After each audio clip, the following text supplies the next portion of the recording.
If we're being honest, there's a fair few duff movies out there in the industry. From those that are so bad they're good to those that are just so bad they're bad, it seems that everywhere you look there's terrible movies and sequels pouring out of every Hollywood orifice.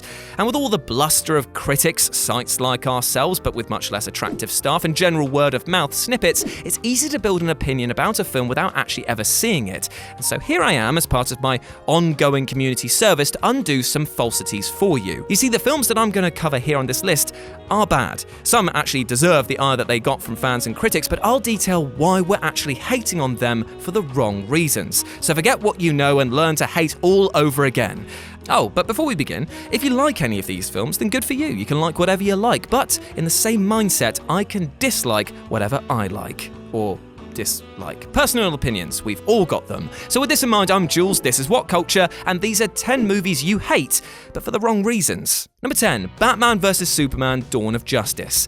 So hands up, I didn't think this movie was truly awful, but a lot of people do, and mainly because of the whole Martha moment, which has become a meme almost instantly. However, this moment of sheer weirdness actually overrides a greater problem the film had. Yes, the Deus Ex Mother moment is bad, and the plot is relentlessly dour, convoluted and bloated, but the real issue is, the showdown only lasted 5 minutes.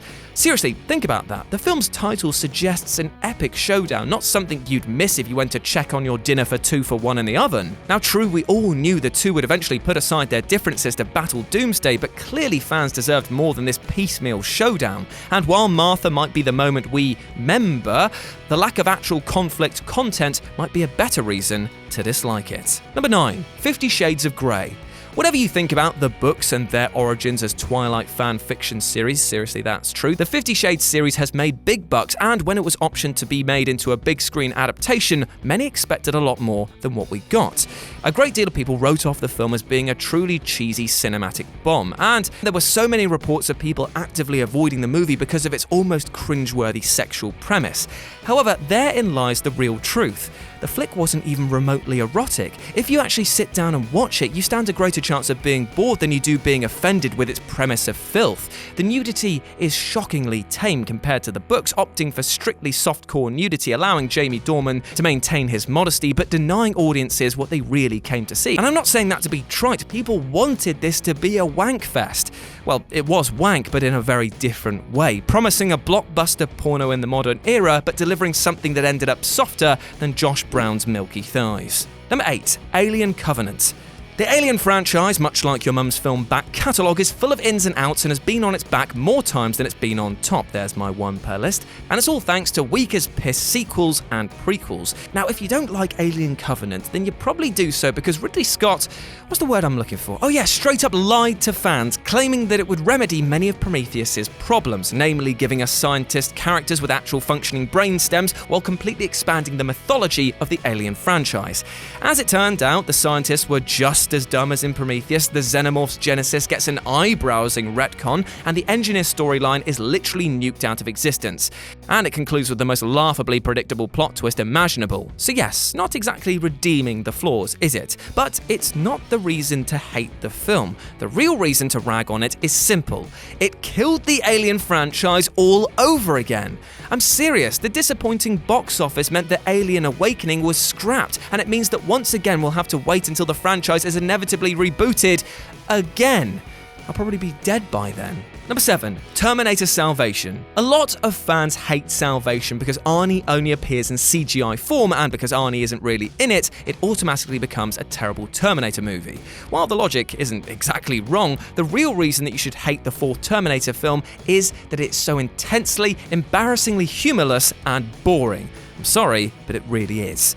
The first two Terminator movies were girded by richly drawn characters, intense action, and a noted layer of dark humour. Now things got messy with Terminator 3 being labelled as too silly, so Salvation went in the opposite direction and got equal laughs for how straight-faced it tried to play things.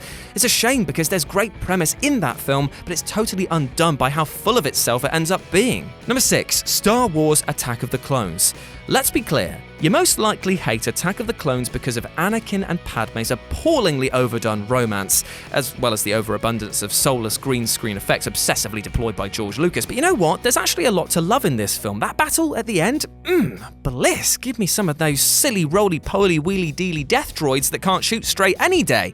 However, if you're looking to hate on the film for any real reason, it should be how it takes the concepts of Sith battles, massive over-the-top conflicts, and the ever-crazy balance of the Force, and made it so boring. Like, if you look at it, it's an inherently silly film, and I don't mean that in a negative way. I mean that it appears Saturday morning cartoon on paper with its arena battles, bug armies, and spaceship chases. So why is everything played so straight? It's tonally at odds with itself, and the colour and craziness is heavily weighed down with melodrama and dull government politics. So yeah, while the romance is pretty stomach-churning, we should really be stating that the entire spine of the movie is just bending backwards to kiss its own ass. Number 5. Man of Steel. Now back to the Man of Steel moaning now, as a lot of people had a problem with Superman snapping Zod's neck, seeing the action as something that he would never and should never do. The thinking was that even when backed into a corner, Superman would find a way, as that's what he does. However, as much as it's a hated moment, at least they tried doing something different with the character.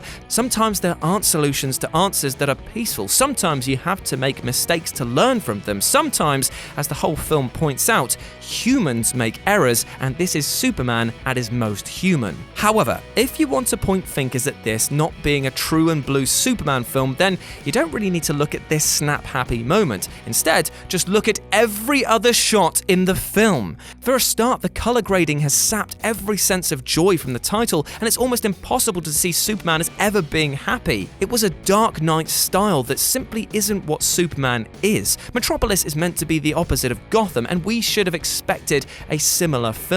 This was a weirdly gritty take on a source material that actually shines brighter than the sun. So while the neck snap was a big point of contention, maybe we should have moaned more about the depression that's shown everywhere else. Number 4. Alien vs Predator. There's one reason why you probably hate AVP, really, and that's Paul W.S. Anderson. Having made mostly mediocre to terrible films out of Mortal Kombat, AVP, Resident Evil, and now the upcoming Monster Hunter.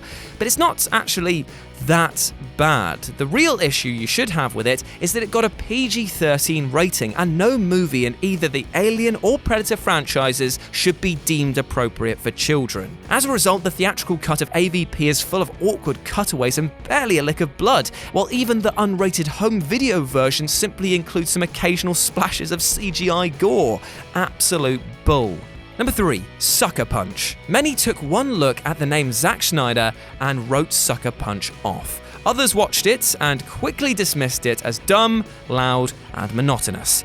That's not inaccurate, but it's not why it deserves hate. Simply, Sucker Punch is an insulting and hypocritical movie. Snyder insists that he's fashioned the film as a critique of sexism rampant in fanboy culture, and yet features many of his females in fetish gear, which he lingers on way too much. Now this is the thing, far be it from me to tell you where to wet your willies and vaginas, but when you critique something by showing exactly what you're ribbing in even more explicit terms, you're not actually critiquing the audience you're supposedly making fun of, you're just taking the piss out of yourself. People would have had less problem with the film had he not said he was taking the piss out of the very demographic he was actually selling the movie to. But apparently he thought he was much too clever than the audience, and he paid the price, as the audience mainly hated it, so smart move there, boyo. Number 2. Indiana Jones and the Kingdom of the Crystal Skull. Okay, so this movie is pretty much universally despised for its surviving a nuke in a fridge scene, which kind of makes sense as it was incredibly dire. However, let's take our pitchforks away from this scene for a second and take a look at the film as a whole. It is, without a doubt, one of the weirdest action films I've ever seen. The monkey swinging scenes, the aliens, the sheer layer of cheese that encrusts it. I honestly don't get who this was made for. Kids? Sci-fi fans? Lovers of primates? It's infuriating because it's a film that doesn't know what it is. It's not a sequel for fans. It's not a commentary about old men doing impossible things. It's not even about puzzles because, well, the alien head solves everything. So what is it? So for making me ask that question, which will ultimately lead to a self-existential crisis, that's why Indy and his hippie healing skull are on this list. And number 1, law-abiding citizen. Now, you might hate Law-Abiding Citizen because it's a violent collision of Saw and Death Wish, complete with a hammy-as-hell Jared Butler performance, which sounds on paper like it would work, but trust me, it's about as flat as my nan's heart monitor, and she dead. Now, the bigger issue here is that Jamie Foxx's douchebag DA character ruins the fun at the final stretch by defeating Butler's vengeful, bereaved husband and father by blowing him up with his own bomb. Fans and haters alike have widely criticised this ending, which was reportedly part of an on-set rewrite by Fox, who threatened to walk if the film ended with Butler's character winning as planned. So yeah, this bit of meddling turned what would have been an average film at best into something that's pretty dire, and that, my friends, is unforgivable. Well, maybe not unforgivable, seeing as we'll all move on with our lives, but where's the drama in that statement, right?